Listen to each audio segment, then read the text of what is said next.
Good morning, class 10th. Uh, First of all, I have a notice for you that your online examination will be conducted upcoming next days, and your previous test dates are cancelled now.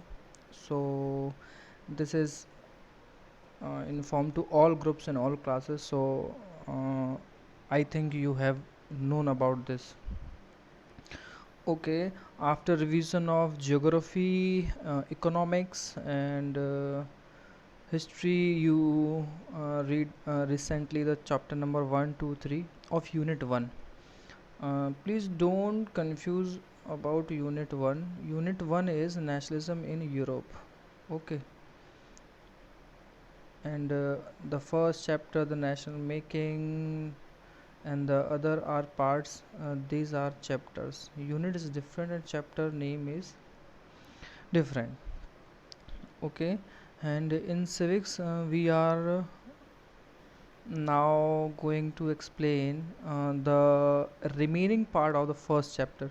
uh, in March, in school we read about the majoritarianism in Sri Lanka, and you learn about what is power sharing, why power sharing is desirable, and you also learn about the ethnic composition of Belgium, ethnic composition of Sri Lanka, and later on you learn about accommodation in Belgium.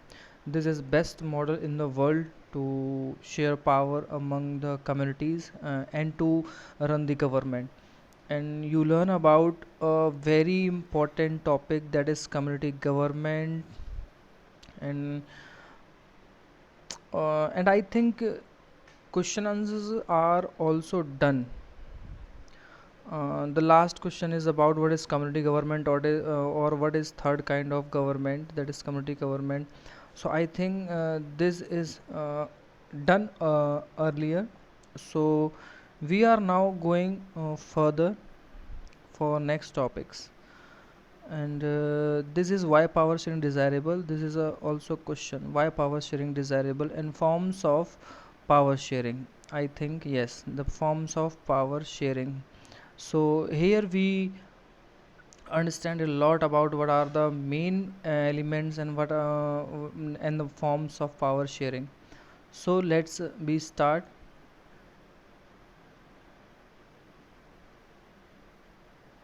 In the glossary, you know about the words. You have to write in notebook. Civil war is a very common word. A violent conflict between opposing group within a country. Actually, this happen within a country, and in a groups, social groups, different kind of social group. Like in Sri Lanka, there are Tamil, Indian Tamil, Sri Lankan Tamil, and Singhalas, and they are cruelly opposing each other's ethnicity, each other culture, language oppose, and soon their conflict uh, create a civil war within a country in Sri Lanka. Later on, I think I told about Litte Liberation Tiger of Tamil Elam. Elam is a Tamil word which means country, because though the north, in the north part of Sri Lanka, the Tamils want to be a free country. Okay, so in a country, in a country like Sri Lanka, the other groups want a free country for themselves, because there are very differentiation and discrimination on the based of social groups, on the based of knowledge, language, and the social groups. Okay, so yes, from here we start the today's class. You might find the Belgian model very complicated, uh, because their ethnic composition.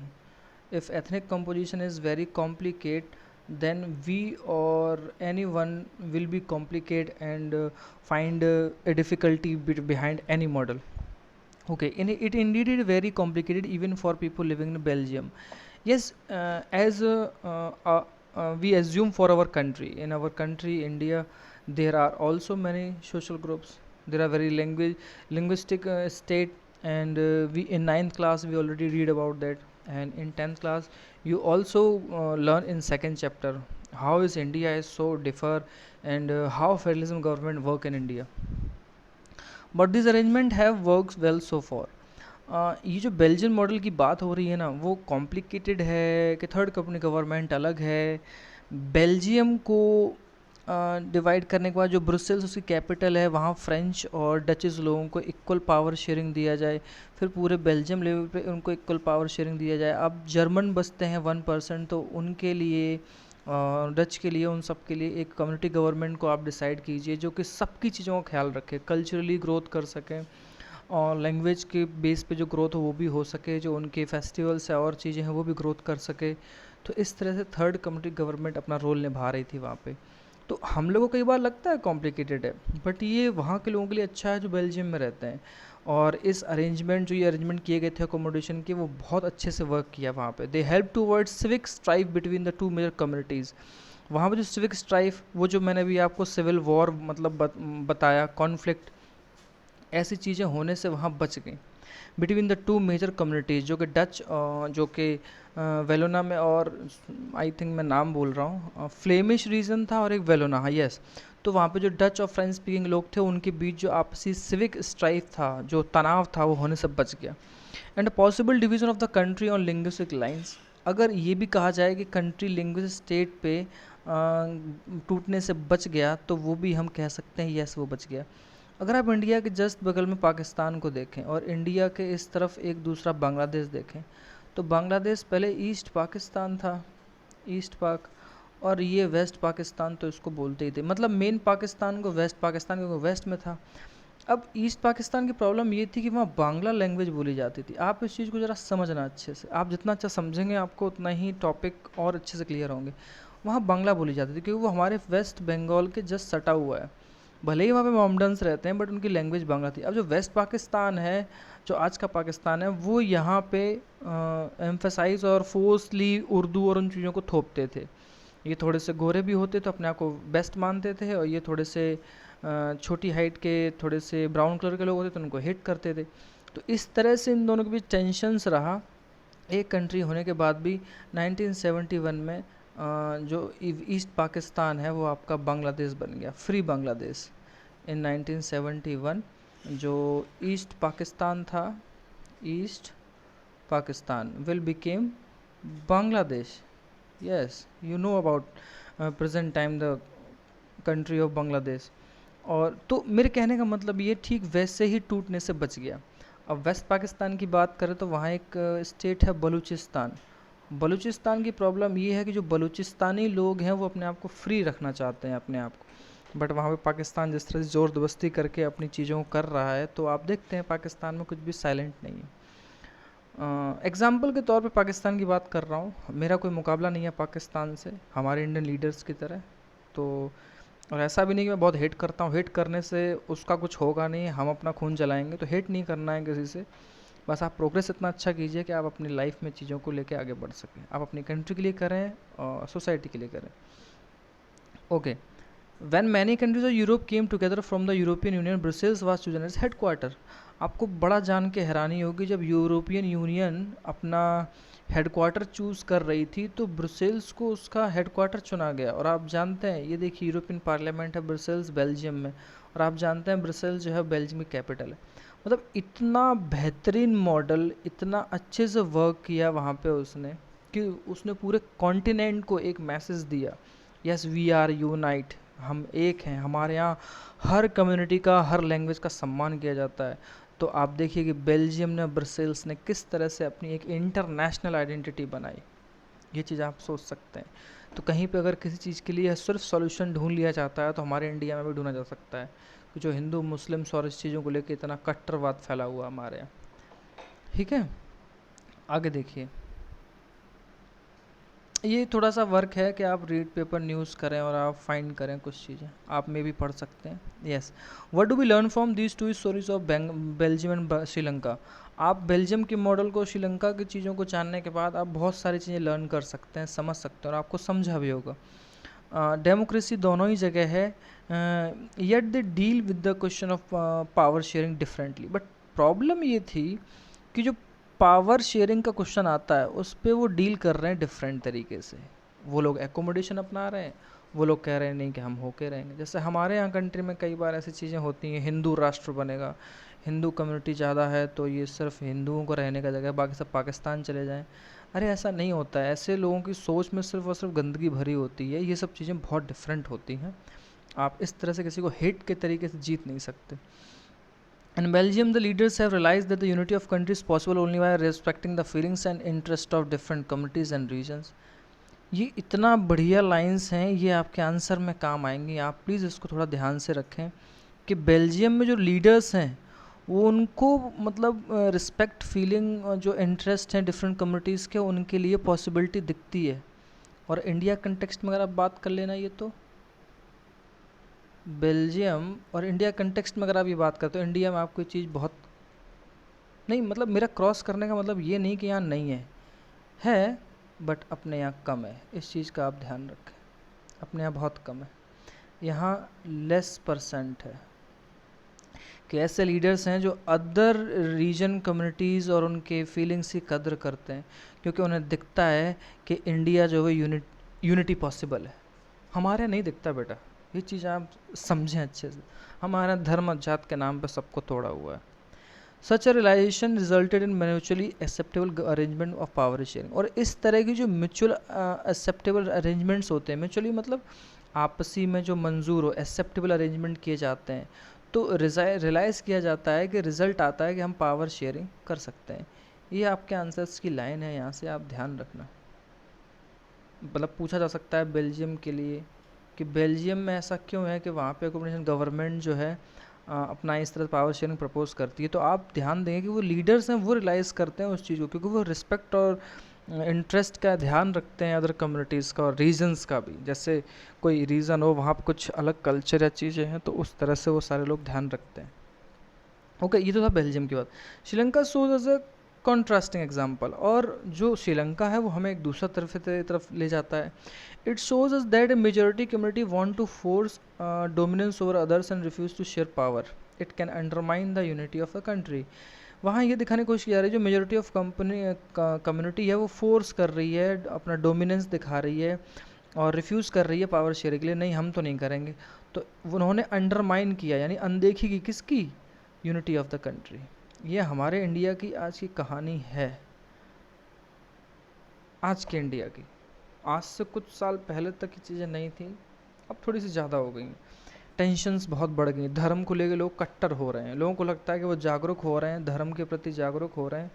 ये बिल्कुल गलत है, निहायत ही बकवास बात है। आप जागरूक नहीं हो रहे हैं, आप अंधे हो रहे हैं और उस चक्कर में आप कंट्री को, ह्यूमैनिटी को ताक पे रख रहे हैं। Okay, these are different stories and dealt with a different power sharing model.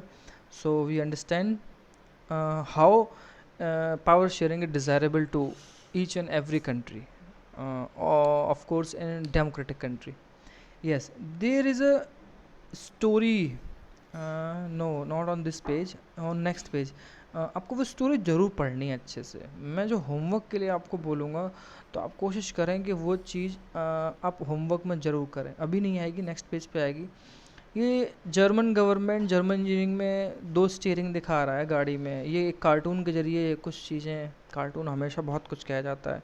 तो जर्मन इंजीनियरिंग का मतलब ये हो गया कि जर्मन इंजीनियरिंग इस तरह की है, जर्मन गवर्नमेंट जो है वो 2 स्टीयरिंग से चलेगी। गाड़ी कभी 2 स्टीयरिंग पे नहीं चलती है। अगर इसने कभी पहिया इधर मोड़ दिया तो ये गाड़ी डूब के जाएगी, कभी इस वाले स्टीयरिंग ने इस तरफ मोड़ दिया तो ये कुछ नहीं कर पाएगा। दैट मीन्स 2 स्टीयरिंग वाली कहानी कहीं ना कहीं हमें उलझाए रखेगी, कॉम्प्लिकेशन पैदा करेगी। हाँ, ये हो सकता है कि सिर्फ एक ही स्टीयरिंग हो और एक आदमी पहले चलाए फिर दूसरा आदमी भी उसको चलाए, तो वो पावर शेयरिंग अच्छा है। बट 2 स्टीयरिंग कर देना तो गलत होता है। तो ये कार्टून है, यहाँ पे देखिए, ये यहाँ पे दिया हुआ है। क्यों है? डेमोक्रेटिक पार्टी के लिए है, क्योंकि आप जर्मनी के बारे में 9th क्लास में पढ़ चुके हैं। One of the most important question, why power sharing is desirable. As a question ये भी एक क्वेश्चन है और इसके पॉइंट्स जो आएंगे मैं आपको बताता चलूँगा, आपको उनको लिखना भी है और ये चीज़ें आपके लिए समझना भी बहुत ज़रूरी है। Yes, the 2 different sets of reason is given in favour of power sharing. 2 तरह के रीजंस दिए जाते हैं तो जो फर्स्टली यहाँ से स्टार्ट होता है वो आपका फर्स्ट पॉइंट में ही आएगा, ठीक है।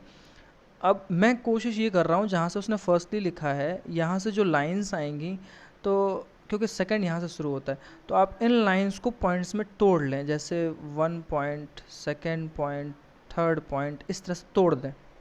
यानी मेरे कहने का मतलब क्वेश्चन होगा why power sharing is desirable, तो ये फर्स्टली और सेकेंडली है, उसको हम already first, second, third, fourth, fifth और सिक्स पॉइंट में तोड़ के लिखते जाएंगे। और मैं यहाँ मेंशन करता जाऊँगा आपको कि इनमें से आपको कौन सी लाइन लिखनी है और कौन सा मतलब पॉइंट आपको बनाना है, ठीक है। ध्यान दें, जो फर्स्ट पॉइंट होगा आपका, ठीक, इस क्वेश्चन के जब आंसर फर्स्ट पॉइंट लिखेंगे वो लिखेंगे power sharing is good because it help to reduce the possibility of conflict between social groups. ये फर्स्ट है।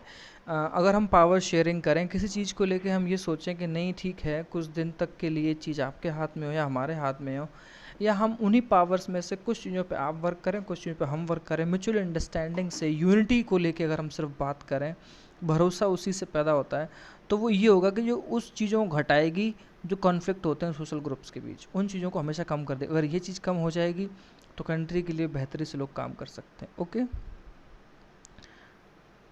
सेकंड पॉइंट यहाँ से आएगा बेटा आपका second point, since social conflict often leads to violence and political instability, power sharing is good way to ensure the stability of political order.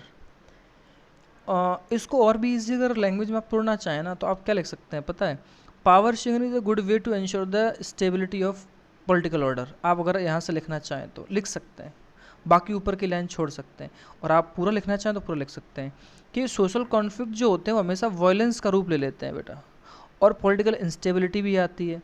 जैसे अभी आपके राजस्थान में भी हुआ था, इससे पहले एमपी में हुआ था, बीजेपी हर जगह ही अपना डंडा कर देती है, उससे पहले कर्नाटका में करी चुकी है, गोवा में बीजेपी करी चुकी है, और अब रिसेंटली पंजाब में भी कुछ हो रहा है। तो कहने का मतलब है ये सारी अनस्टेबिलिटी जो किसी स्टेट में आती हैं, तो कोरोना के टाइम पे जो लड़ना चाहिए किसी स्टेट को, तो राजस्थान या महाराष्ट्र ऐसे स्टेट हों तो वहाँ कितनी प्रॉब्लम होती है, पॉलिटिकल जो ऑर्डर होता है वो स्टेबल नहीं हो पाता है, अनस्टेबल हो जाता है।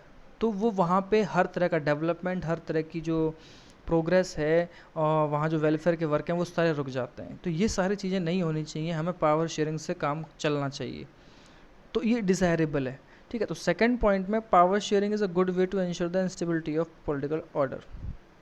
ओके, आप इसमें देख सकते हैं कि वो ऐसा क्यों है। Imposing the will of majority community over others may look an attractive option in the short run, but in the long run it undermine the unity of the nation. अगर आप थर्ड पॉइंट को add करें तो आप यहाँ से लिखेंगे imposing the will of majority community over others, ठीक, imposing the majority of community over others undermine the unity of the nation. ये बीच की लाइनें आप नहीं लिखेंगे, ये इसे काट दीजिए, इसको काट दीजिए, ठीक है। अब आप इसको यहाँ से ऐड करेंगे imposing the will of majority country community overs undermine the unity of nation. मतलब अगर हम कोई चीज़ थोप दें, इम्पोज कर दें अपना विल, अपनी इच्छाएं majority community over others, other लोगों पे, तो जो हम यूनिटी ऑफ द नेशन है उसको अंडरमाइन कर रहे हैं, अनदेखी कर रहे हैं। ये आपका थर्ड पॉइंट हो गया, ठीक है।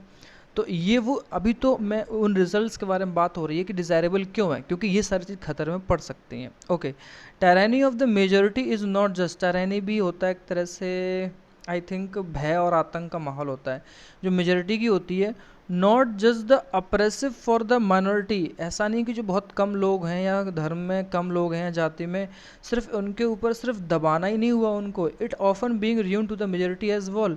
इससे क्या होता है, जो मेजोरिटी वाले लोग होते हैं उनका भी नुकसान होता है। क्यों? क्योंकि जब वो कोई ना कोई पीपल जो कि जिसने कभी वायलेंस का सहारा नहीं लिया, जब वो किसी जगह अकेला होगा तो जो माइनॉरिटी वाले लोग होंगे वो उसको परेशान ज़रूर करेंगे, उसको एक्यूज़ करेंगे, उस पर पॉइंट आउट करेंगे, तो कहीं ना कहीं वो इस तरह से जो हारमनी है, यूनिटी है, वो ख़त्म हो जाएगी। Okay, so now let's go to the fourth, भूल गया मैं, fourth point, sorry, deeper reason why power sharing is good for democracies. जो डीपर रीज़न है वो क्या है, सॉरी, आप यहाँ से नहीं लिखेंगे, आप फोर्थ पॉइंट को यहाँ से लिखेंगे। Power sharing is the very spirit of democracy. कहते हैं डेमोक्रेसी में स्पिरिट, एक आत्मा है जो उसका भाव है, वो सबसे ज़्यादा सिर्फ और सिर्फ पावर शेयरिंग में छुपा हुआ है। महाराष्ट्र की बात करें तो वहाँ पे नेशनल कांग्रेस पार्टी और कांग्रेस और शिवसेना तीनों ही मिल के वहाँ पे जो है वहाँ की गवर्नमेंट रन कर रहे हैं। बीजेपी वहाँ से आउट हो गई। बीजेपी ने आरोप लगाया, ये सारी चीज़ें पॉलिटिकली चलती रहती हैं, पॉलिटी होनी भी चाहिए, पॉलिटिकल लेवल पे होनी चाहिए, नीचे उसका असर नहीं होना चाहिए। तो मेरे कहने का मतलब है, अब देखिए वहाँ पावर शेयरिंग चल रहा है तो वहाँ सब ने मिल के आपस में वहाँ अच्छी सरकार चला रहे हैं। तो ये देखिए कितना अच्छा एग्जाम्पल है। झारखंड में देख लीजिए, वहाँ शिबू सोरेन की सरकार है, झारखंड मुक्ति मोर्चा और जो अदर पार्टीज़ हैं कांग्रेस वगैरह वो सब मिलकर चला रहे हैं। ऐसे कई सारी जगह हैं, ठीक है। तो ये सारी चीज़ें आप देखते हैं कि एक डेमोक्रेसी में उसकी एक सबसे ज़्यादा ताकत के लिए काम करती हैं। A democratic rule involves power sharing with those affected by exercise and who have to live in its effect. ये टॉपिक पॉइंट नंबर 5 होगा कि अगर डेमोक्रेटिक रूल की बात करें तो पावर शेयरिंग में इन्वॉल्व होता है, मिला जुला होता है with those affected bye it's exercise. ये उनके लिए असर डालने वाली चीज़ होती हैं जो इसको चला रहे होते हैं, exercise, and who have to live in the effects.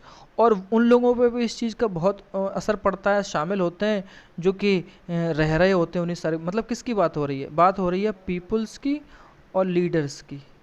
यहाँ पे पावर अफेक्टेड एक्सरसाइज, पावर को एक्सरसाइज कौन करते हैं? लीडर।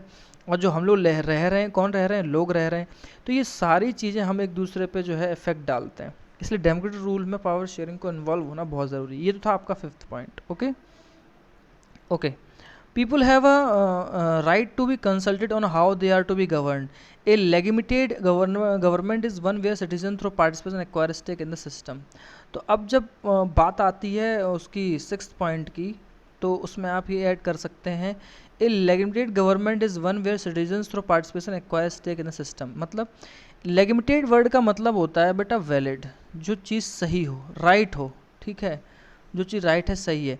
गवर्नमेंट एक अच्छी और वैध गवर्नमेंट, सही गवर्नमेंट वैलिड वही होती है जहाँ पे उनके सिटीजन्स का, नागरिकों का किस तरीके से ध्यान रखा जाए कि वो भी पार्टिसिपेट करें, क्योंकि हम लोग चुनाव में हिस्सा लेते हैं।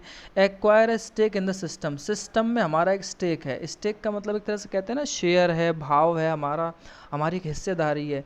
तो एक वैलिड गवर्नमेंट में, एक अच्छी गवर्नमेंट में लोगों की हिस्सेदारी होती है। लेकिन आजकल देख रहे हैं आप, पॉलिटिकल चीज़ें सिर्फ पॉलिटिकल लेवल पर रह गई हैं, लोगों को उन चीज़ों से दूर रखा जा रहा है, लोगों को गुमराह किया जा रहा है कि हम ज़्यादा अच्छे हैं, दूसरे लोग ख़राब हैं। भाई ऐसा कैसे हो सकता है? दूसरे लोग ख़राब हैं, दूसरे लोगों को भी तो वोट किया गया है। तो कहने का मतलब है, अगर 6th पॉइंट की जब बात होगी तो एक सही गवर्नमेंट वो होगी जिसमें सिटीजन्स का भी हिस्सेदारी है उस सिस्टम में, और वो एक्वायर करते हैं एक सिस्टम को, यानी कि वो उस पर एक अपना भाव रखते हैं, राइट रखते हैं कि वो भी गवर्नमेंट का हिस्सा है। इसीलिए कहते हैं कि पावर शेयरिंग डिज़ायरेबल क्यों है। ये 6 पॉइंट्स हैं और इन पॉइंट से ये पूरा एक लॉन्ग क्वेश्चन है आपका, जिसमें 6 पॉइंट मैंने ऐड किए हैं। आप इसको नोट भी करें और मैं इसको एज अ होमवर्क भी दूंगा फिर आपको। ये आज के लिए आप इतना ही रखें। जो नेक्स्ट वर्ड आपका आएगा वो होगा प्रूडेंशियल। इसको मैं आपको कल समझाऊंगा, बट आपका होमवर्क ये भी रहेगा, ये जो कहानी है एक, ये एमी की, सॉरी एमी नहीं, ये है सेल्वी की कहानी और एमिटी की कहानी। तो आप ज़रा इसको एक बार देखें। एमिटी नहीं है, एनिटी है, और सेल्वी, ये दो कहानी है और ये नीचे एक क्वेश्चन है। आप इसको करना है, आप लोग इसको ज़रूर करेंगे।